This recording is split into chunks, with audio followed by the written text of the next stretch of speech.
You don't need to know who I'm with. We're on a break, she texted at 2 a.m. So I let the break be real, even though I stared at the screen longer than I should have. That's how it started. Not with a kiss, not with a confession. Just a message that didn't belong to me, and somehow still changed the air in the room I was standing in. I was on the night shift at the hotel front desk when it came through. The lobby was half asleep, the kind of quiet that makes every sound feel louder than it is. The elevator dinged too sharply. The AC hummed like it had something to prove. Outside, the streetlights painted the glass doors in a dull gold that never really felt warm. I should have replied with something neutral. Something like, okay, or nothing at all. Instead, I just set the phone down and looked at the screen until it locked itself. She walked in 20 minutes later. I remember thinking she didn't walk like most guests. Not rushed, not uncertain, just steady, like she already knew where everything was, even in a place she'd never been before. Mid-40s, maybe a little more. Dark coat still on her shoulders, hair tied back, but not tight, like she'd undone it once and didn't bother fixing it again. She didn't smile right away, just placed her ID on the counter like she was done explaining herself to people. Check in, she said. Her voice wasn't soft, but it wasn't sharp either. It sat somewhere in between, like it didn't need to prove anything. As I typed her details, I noticed her hands. Calm, but not relaxed, like she was holding something in that no one could see. She kept glancing at the screen, then away, like the numbers might change if she looked at them too long. Room 406, I said finally. She nodded, then paused. Just a second too long. That one has a view, she asked. It faces the street, I said. It's quieter at night. She almost smiled at that. Not fully, just enough for me to notice it existed. When I slid the key card toward her, our fingers didn't touch, but they were close enough that I felt it anyway. A small mistake in distance that shouldn't have mattered. Long day, I asked before I could stop myself. She looked up at me then, properly this time, like she was deciding whether I was allowed the answer. Longer week, she said. Then, after a pause, maybe longer than that. I didn't know what to say to that, so I just nodded like I understood something I didn't. She didn't leave right away.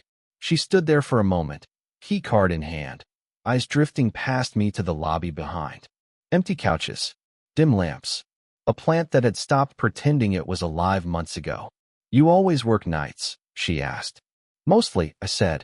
That must get lonely. It wasn't said like pity, more like observation, like she was noting something on a page she didn't plan to read twice. I shrugged. You get used to it. She nodded slowly, like she didn't believe that, but didn't want to argue with it either. Then she turned slightly, like she was about to leave, but stopped again. Her fingers tightened around the card. Just for a second. I saw your message, she said suddenly. Not loud, not dramatic, just honest. My throat went dry in a way I didn't expect. I wasn't even sure what she meant at first. Then I realized I'd left my phone face up on the counter. Oh, I said. She didn't explain. Didn't need to. For a moment, neither of us moved. The lobby felt smaller than it had any right to be. The hum of the AC got louder, or maybe I just noticed it more. Then she gave a small breath, almost like a laugh that never fully formed. People make things complicated, she said. And before I could respond, she finally turned toward the elevator. I watched her press the button, watched the doors open like they'd been waiting for her specifically. But what stayed wasn't the way she walked away. It was the way she paused right before stepping in, like she was about to say something else, like she almost looked back. And even after the doors closed, I kept replaying that half second in my head, wondering what it would have meant if she had. She came back down the next morning like nothing had happened. Same coat, same steady steps, like the night before hadn't left any fingerprints on her. I was behind the front desk again, pretending to sort paperwork that didn't need sorting. When the elevator doors opened, I looked up without meaning to. She didn't come straight to me this time. Walked past the seating area, paused near the window instead. Outside, the street was already too bright for how early it was. Then she turned slightly. Do you have coffee here? She asked. We do. It's not good, though? That got a small reaction from her. Not a laugh, not exactly. Just a soft shift in her face, like something almost broke through. I've had worse, she said. I made it for her anyway. Paper cup, too hot to hold properly. When I placed it on the counter, she took it without looking at me right away. Like eye contact was something she wanted to delay. For a while, she just stood there beside the desk instead of leaving. She looked more tired in daylight. Not in a dramatic way. In a quiet one. Like sleep wasn't the problem. Something else was. You didn't sleep, I said before I could stop myself. Her eyes flicked toward me. It shows. Kind of. She nodded once, like she accepted that verdict without defending herself. There was a pause after that. Not uncomfortable, just full. Like neither of us knew what direction to push it without making it heavier. She wrapped both hands around the coffee cup, even though it was already cooling. Her fingers were long, slightly tense, like they were used to holding things together. You're observant, she said finally. I work nights, I said again, like it explained more than it did. That time, she actually did smile. A real one, brief but clear. It changed her face in a way that made her look younger and older at the same time, like both versions of her were arguing for space. Then it faded. My room was fine, she added, almost like she remembered she was supposed to give feedback on something simple. Good, I said, but she didn't move. Instead, she glanced down at her cup, turning it slowly between her hands. The silence stretched longer than it needed to. Not awkward, just careful. Do you ever feel like you're waiting for something you can't name? She asked. It wasn't aimed like a question, more like it slipped out before she could stop it. I didn't answer right away. I wasn't sure I was supposed to. She looked up then, and for the first time, her distance slipped a little. Not gone, just thinner, like I could see the effort behind it. I didn't mean, she started. It's okay, I said quietly. That made her stop. A guest walked through the lobby behind her, suitcase wheels clicking too loud against the floor. She didn't turn around, didn't react, just stayed where she was, still holding the cup like it was warmer than it should have been. Her phone buzzed. She saw it, didn't pick it up. Instead, she slid it face down on the counter beside her bag, like she didn't want to be reminded it existed. That small act stayed with me longer than it should have. When she finally stepped back, she adjusted her coat sleeve, slower than necessary, like she was buying time without admitting it. Thanks for the coffee, she said. You're welcome. She turned to leave again, then hesitated mid-step. Not fully stopping this time, just enough that I noticed. Our eyes met for a second longer than before. Then she looked away first, and I realized my hand was still resting near the edge of the counter, too close to where hers had been a moment ago. Close enough that nothing happened, and somehow that felt like the most important part. It started raining in the middle of her sentence. Not the dramatic kind. Just a steady, inconvenient rain that made the windows blur and the streetlights outside smear into soft orange lines. She was sitting across from me in the small staff break area, the one we weren't really supposed to use like this. A sandwich between her hands, untouched. I shouldn't even be here this long, she said, like she was reminding herself more than me. You said that an hour ago, I replied. That earned me a look. Not annoyed. Not amused either. Just aware. She had taken her coat off this time. Folded it neatly beside her like she was trying to keep control over at least one thing in the room. Without it, she looked more real. Less like a guest who would eventually leave. We weren't talking about anything important. That was the strange part. Weather. Broken elevator in another wing. A complaint she'd filed earlier and already forgotten about. But underneath every sentence, something else kept pressing up. Like she had come here for a reason she didn't want to name. Her phone buzzed. Once. Then again.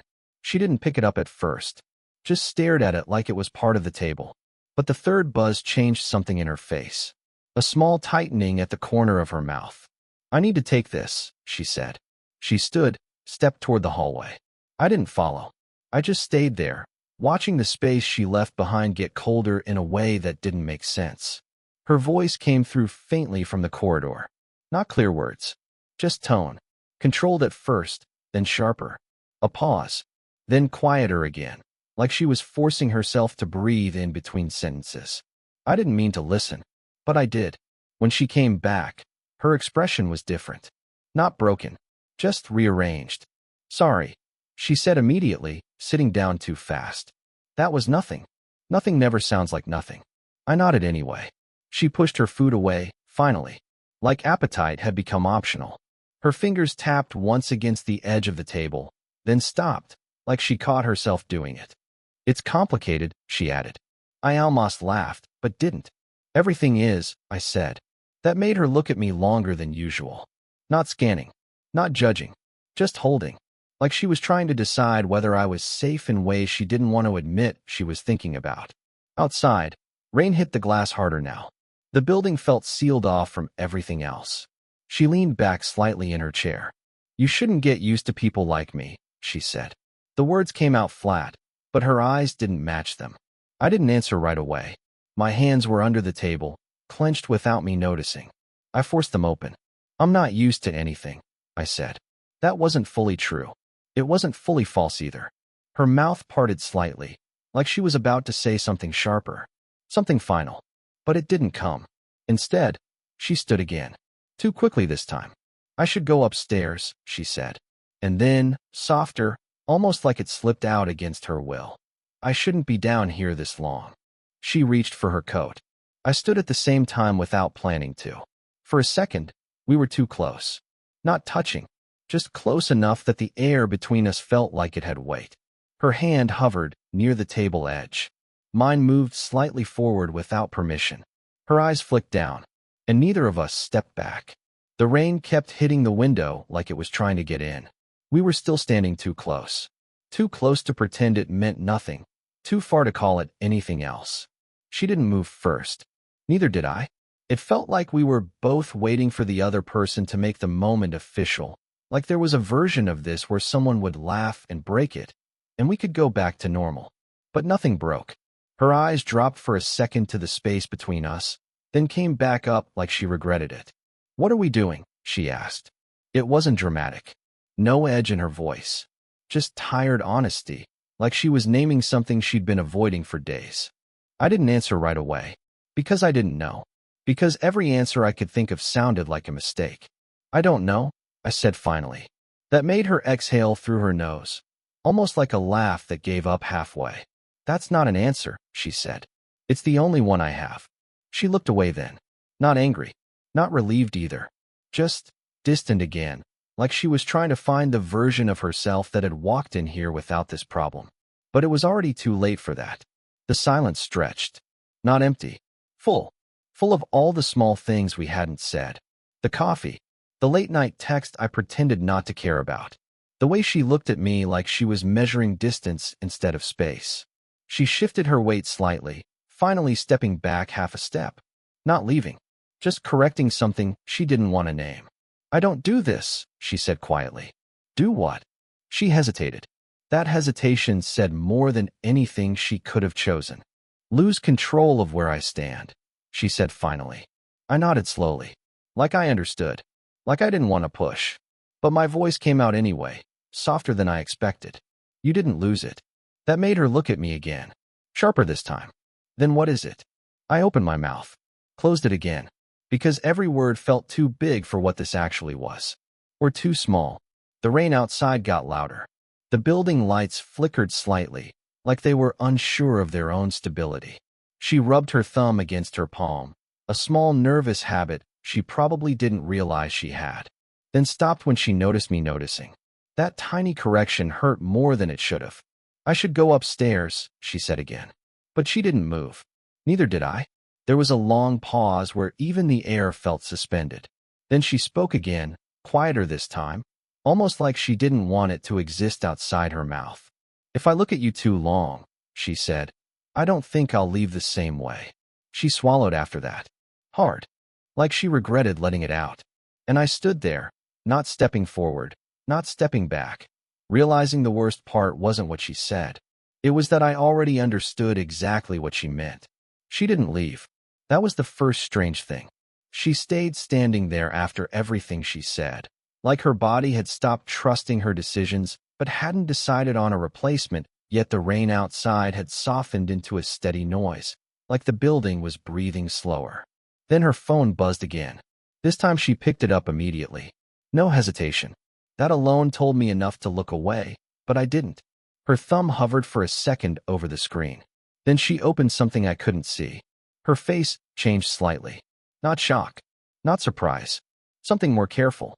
like memory being handled with bare hands. I need a minute, she said quietly. She didn't wait for permission, just turned slightly away from me, not fully hiding, just creating distance where there wasn't any. I should have stepped back, given her space. I didn't. The light from the hallway hit her phone screen when she tilted it. Just enough for me to see a photo for half a second. A man, maybe older than me. Or maybe it just looked that way because of the way she was looking at him. Not smiling, not posing, just existing in a frame that felt lived in. Her thumb stayed on the edge of the screen like she was deciding whether to hold on or let go. Sorry, she said again, but softer this time. It's nothing new. That wasn't true.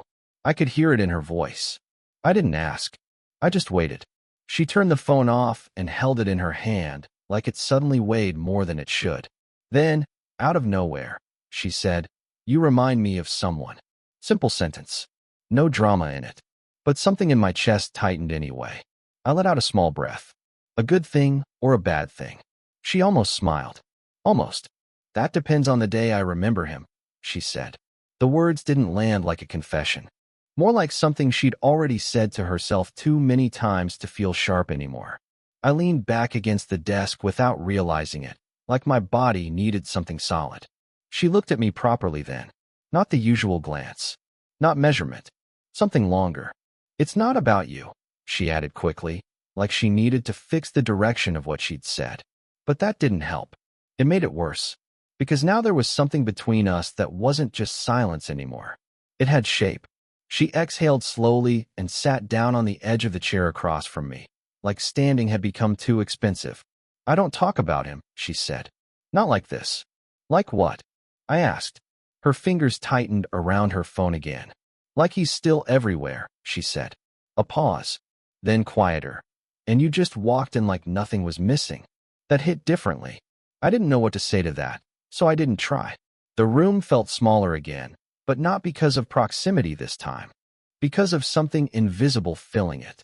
She finally turned the phone screen slightly toward me without fully meaning to.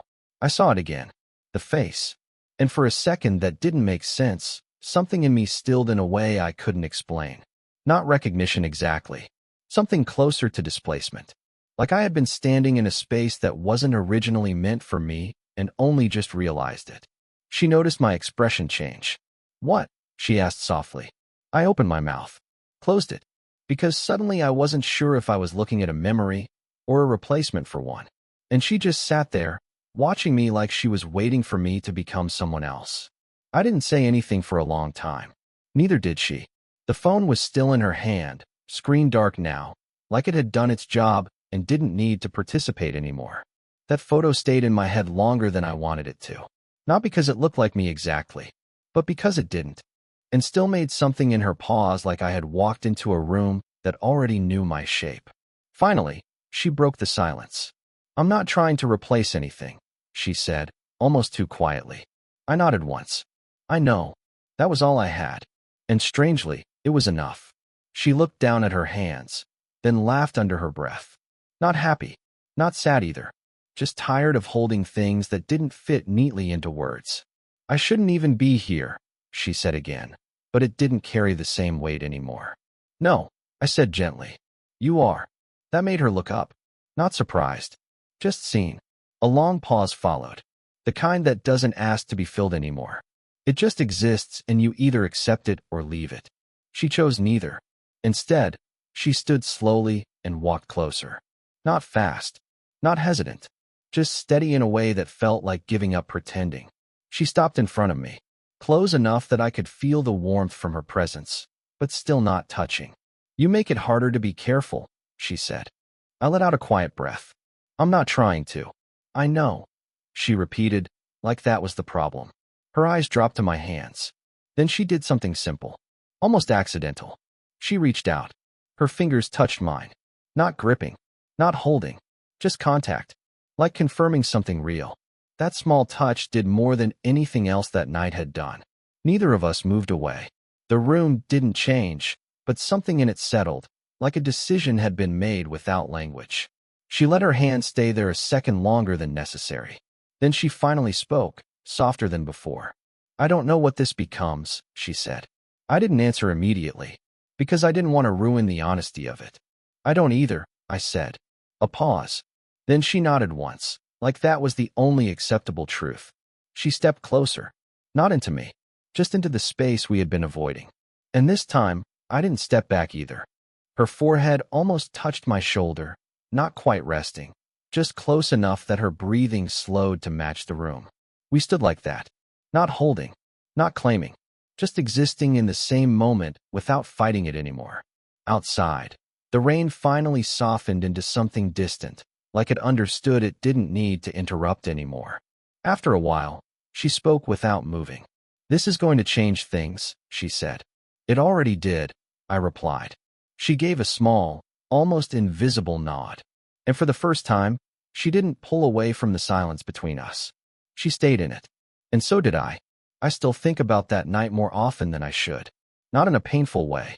Not even in a longing way, most of the time. It's more like remembering a version of myself that didn't know yet what it was stepping into. She didn't stay in my life the way I once thought people either do or don't. It wasn't that simple. Nothing about her ever was. What stayed was quieter. The way she paused before speaking when something mattered. The way she looked at me like I wasn't just younger or temporary or passing through her life like most people assumed I was. And the way I stopped trying to turn every silence into an answer. After that night, things didn't suddenly become easy. That would be a lie. There were still hesitations, still distance sometimes, still the weight of everything she had lived before me sitting in the room between sentences. But something had already shifted. We stopped pretending that what we felt needed permission to exist in small moments. She became less guarded in ways she probably didn't notice at first. Not open in a dramatic sense, just less alone inside herself when I was around. And I learned something I didn't have words for back then. That love, real love, doesn't always arrive loudly. Sometimes it just sits down beside you and refuses to leave when things get complicated. It doesn't ask to be simple. It just asks to be real enough to exist without lies. There were no grand declarations between us. No perfect ending. Just understanding, slowly built, and a kind of honesty that doesn't disappear when life gets inconvenient. She taught me that distance isn't always about age or time. Sometimes it's just fear wearing different clothes. And I think I taught her that not every beginning is a mistake just because it doesn't look familiar. Eventually, the story stopped feeling like something we were chasing and started feeling like something we were living carefully, without trying to name it too quickly. Maybe that's what made it real. Not what we said, what we stopped running from. Even now, when I think back, it's not the words I remember most. It's the silence that didn't feel empty anymore, just shared. And somehow that was enough. If this story made you feel something, let me know in the comments. Would you want more stories like this?